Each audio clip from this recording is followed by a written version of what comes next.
In this tutorial I'm going to paint this wonderful barn from a photo that was sent to me by Tanya. And it's a really striking barn, not one that we get to see often here in Australia, and I was attracted to the cascading roofs. It's a nice strong shape, and then also the interplay between the light of the tree in the front and then the dark of the barn in the background that also has some wonderful texture that I can play with. I'm starting with a value sketch in a separate sketchbook. On a small size, I do a rough sketch of my composition, and then I can paint out different values that I'm going to use, where I'm going to leave my whites. Then I have a light mid-tone, which is what I'm painting now, and then I'm painting in the darker mid-tone. And then right at the end, I'm going to go and put in the darkest dark accents. Here I'm just finishing those dark accents, and that's my value study, and I'm going to be looking at that quite a bit as I paint my larger color version.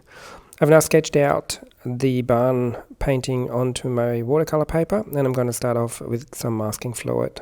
I'm now going to block out those branches with the foliage in front of the barn because it's going to be very hard to paint around that. I start off with wetting the sky and the background with some clear water because I want to start off with a very wet wash. I like wetting my paper because it is much easier to paint a very large area in a wet and wet style than to come in wet on dry, for example, and have to worry about it being too dry or the bead drying out too fast. I'm going to start with a bit of raw sienna for the clouds and the foreground. I love raw sienna. It is a very subtle pigment that just gives everything a warm undertone, and even white clouds have got some warmth in them, and especially for summery days and warm lighting conditions such as this afternoon light that I'm going to paint. And in the foreground as well, we've got some lighter areas that I'm going to cut around later on with the grass, but I don't want it to be just white paper. So raw sienna just takes off that edge of the white paper. Because the paper is still wet, I have to add a good amount of pigment into there, so the consistency would be tea or even bordering on coffee if you're familiar with that classification.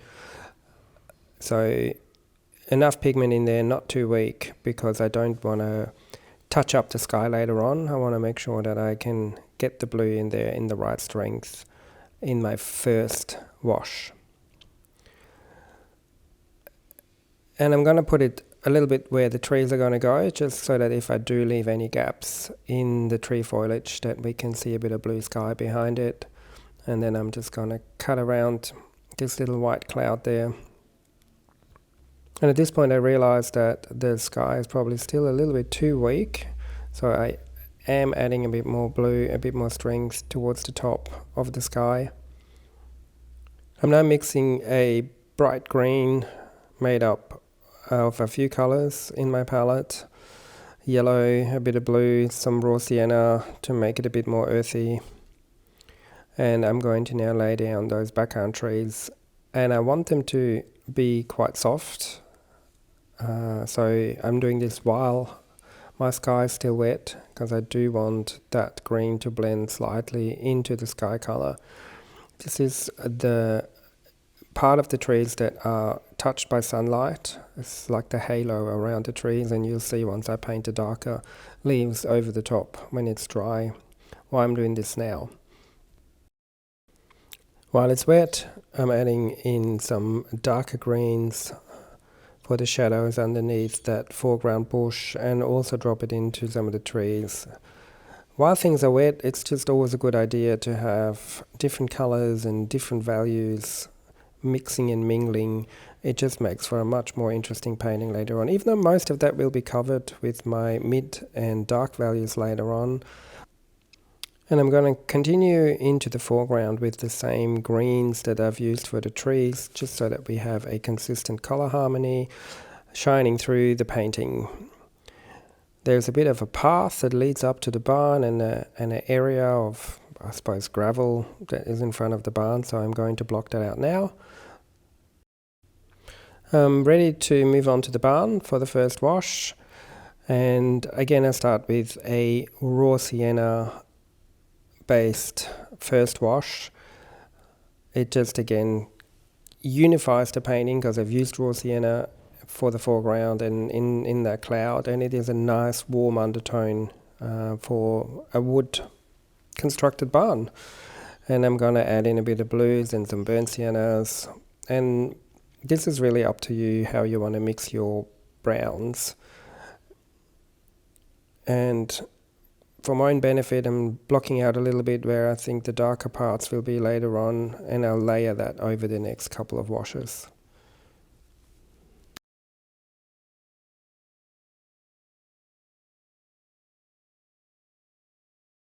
And just creates a bit more texture in the barn in my first wash. Here is where I'll introduce most of the texture of the barn. I can add a little bit later on with some very dark shadows and potentially some white gouache to go over the top.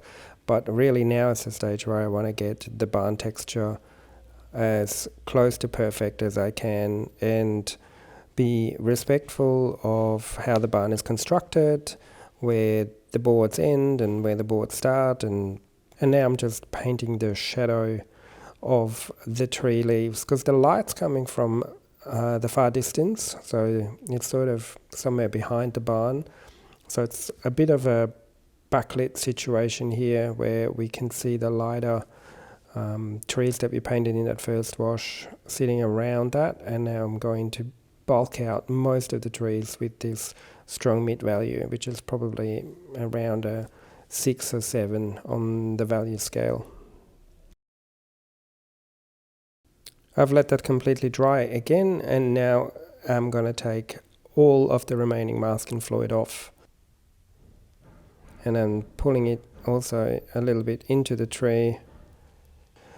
Don't worry too much about the details inside of the big mass of the tree, of the foliage or the bush or the shrub, but focus on the edges.